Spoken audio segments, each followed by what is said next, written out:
What's up mga ka-Big Bites? Termination contract ni Tony Bishop ibibigay na.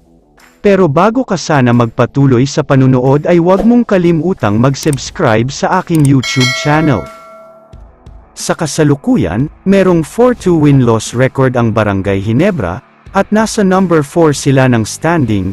Mukhang medyo maayos naman ang record nila ngayong conference, pero kung titignan mabuti ay hindi talaga.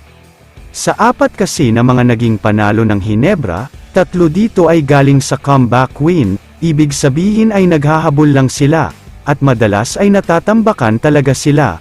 Medyo swerte lang sa dulo kaya nanalo sila sa mga laban na ito.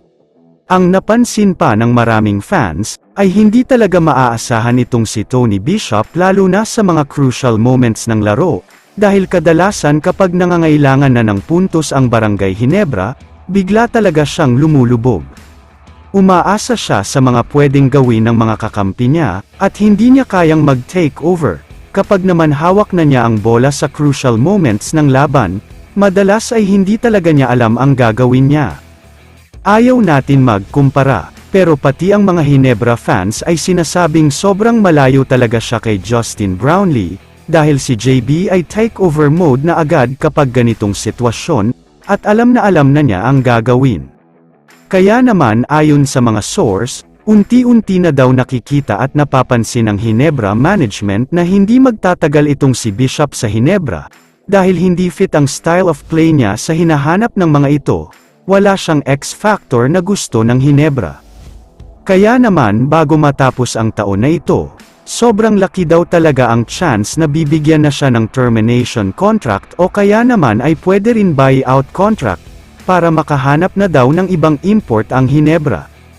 Kung ako naman ang tatanungin, hindi ko rin nakikitaan ng X-factor itong si Tony Bishop, lalo na kapag crucial moments ng laro kung saan lumulubog talaga siya, hindi rin niya madalas na ipapasok ang mga tira niya sa ganitong sitwasyon. Paalala ko lang, na may mga teams ngayon na unti-unti nang lumalakas, at ang iba naman ay bumabalik na ang kanilang mga superstar. Kaya naman kung ganitong klase ang import ng Ginebra ay baka sa quarterfinals pa lang ay laglag na ang mga ito. Kaya sana habang nasa kalagitnaan pa lang tayo ng conference, makahanap na agad ng kapalit ang Barangay Ginebra dahil hindi talaga bagay at fit ang laro ni Tony Bishop, malayong malayo sa laro ni Brownlee. Kaya naman kung kayo ang tatanungin, ano ang masasabi nyo sa pinapakita ngayon ni Tony Bishop? I-comment mo naman ang opinion mo tungkol sa tanong na ito. Dito na muna nagtatapos ang video na ito.